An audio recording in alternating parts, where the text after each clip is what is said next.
2 நாளைக்குள்ள வேலை நடக்கணும். நீங்க என்ன பண்ணுவீங்கன்னு எனக்கு தெரியாது. இன்னொரு விஷயம், நீங்க பணத்தை பத்தி கவலைப்பட வேண்டாம். உங்களுக்கு எவ்வளவு வேணும்னு சொன்னா போதும், அந்த பணத்தை நான் கொடுத்துடுறேன்.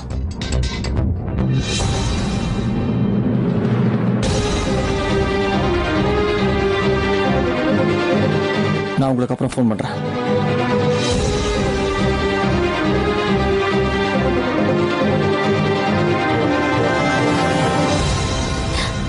கல்யாணத்துக்கு ஏன் சம்மதம் சொன்னீங்க? ஏன்னா எல்லாரும் அதான் விரும்புறாங்க.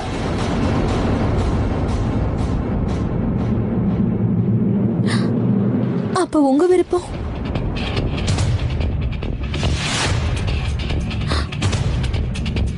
உண்மையை சொல்லுங்க, உங்களுக்கு இதுல முழு சம்மதமா? இது நம்ம எல்லாரோட வாழ்க்கை பிரச்சனை. அப்படி இருக்கும்போது நீங்க மட்டும் இப்படி தனியா முடிவெடுக்கிறது என்ன நியாயம்? என் வாழ்க்கைய பத்தி கொஞ்சம் கூட யோசிக்காம ஏன் இப்படி ஒரு முடிவு எடுத்தீங்க? எனக்கு பதில் சொல்லுங்க மாமா.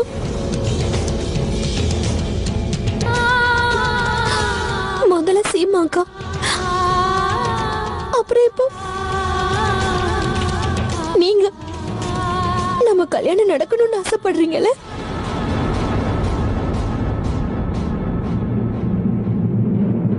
இனி எல்லாமே சரியாயிடும் ரோஹிணி. என்னை பொறுத்த வரைக்கும் இனி யாருக்கும் எந்த பிரச்சனையும் வராது. நீ கவலைப்படாத.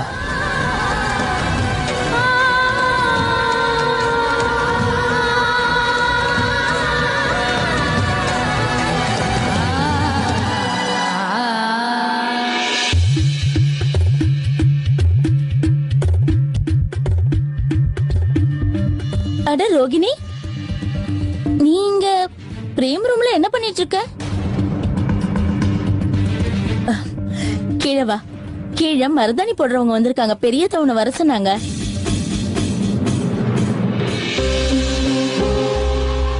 அட, இங்க என்ன பண்ணிட்டு இருக்கீங்க? உங்களை நான் வீடு ஃபுல்லா தேடிட்டு இருக்கேன். சரி வீடு. ரோஹிணி, முதல்ல நீ ரெடி ஆயிடு. மருதாணி போடுறவங்க வந்திருக்காங்க.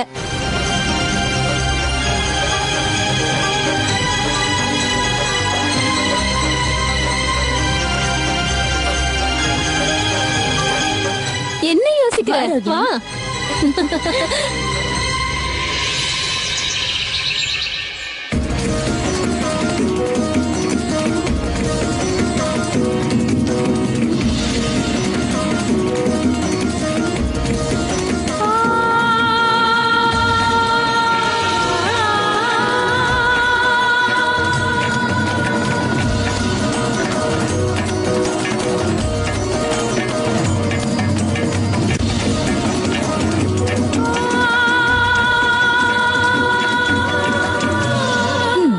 சின்னத்த, இந்த முறை ரோகிணி கையில போடுற மருதாணி கண்டிப்பா ரொம்ப நல்லா செவக்கணும் இல்ல?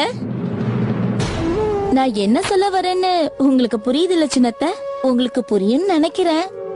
சரி பவி, நீ என்ன சொல்ல வரேன்னு எனக்கு நல்லாவே புரியுது. சரி, பிரேம் பேரை நான் எழுத போறேன். ரோஹிணி கையில பிரேம் பேரை எழுதுற உரிமை அன்னைக்கு தானே கிடைக்கணும். ஆனா போன முறை சரி விடுங்க. அங்க பாருங்க. அது சரி உமா, முதல்ல இவங்க ரோஹிணிக்கு அழகா மருதாணி போட்டு விடட்டும், அதுக்கப்புறமா எழுதலாம். ரோஹிணி கையில நம்ம பிரேமோட பேரை நீ அழகா எழுதணும், சரியா?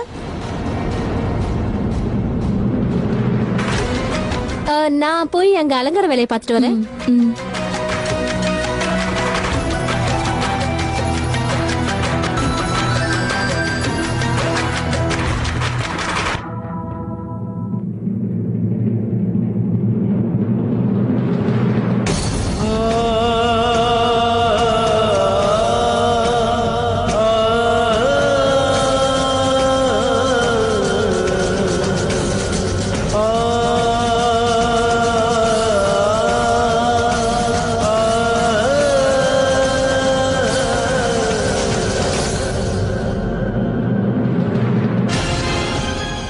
இங்க பாருங்க.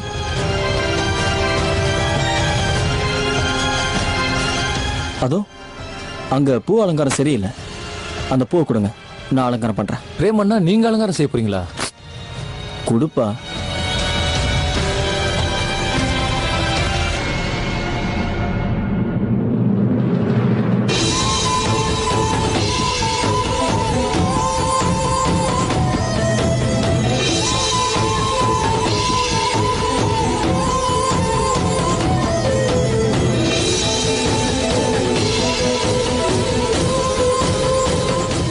அக்கா கொடுங்க, எல்லாத்தையும் நான் ஏத்தி வைக்கிறேன்.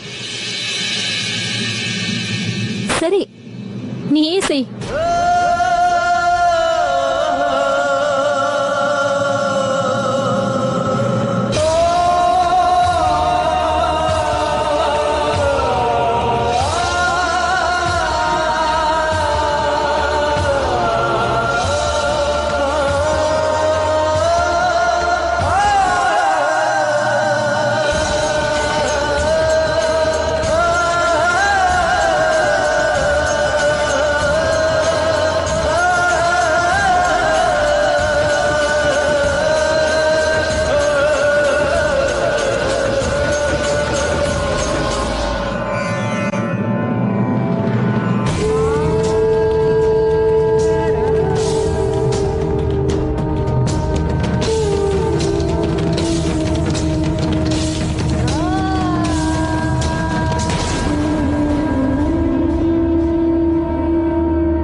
உங்களுக்கு ஒண்ணு ஆகல? பெருசா ஒண்ணு அடிப்படல? பிரேம் என்னாச்சு பிரேம்? சொல்லுங்க, ஒண்ணு ஆகல உங்களுக்கு?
பாத்தீங்களா சின்னத்த, இதுதான் சீமாவோட டிராமா.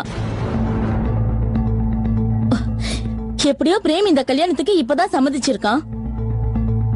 ஆனா சீமா இப்படியே தினமும் ஏதாவது செஞ்சிட்டு இருந்தா நம்ம பிரேம் சீக்கிரத்துல இந்த கல்யாணத்தை கேன்சல் பண்ணிடுவானோன்னு எனக்கு பயமா இருக்கு. அது உண்மைதான். இந்த வீட்ல இப்ப கல்யாணம் நடக்க போகுது. அப்படி இருக்கும்போது இந்த சீமா ஏன் பிரேம் கிட்ட இப்படி எல்லாம் நடந்துக்கணும்?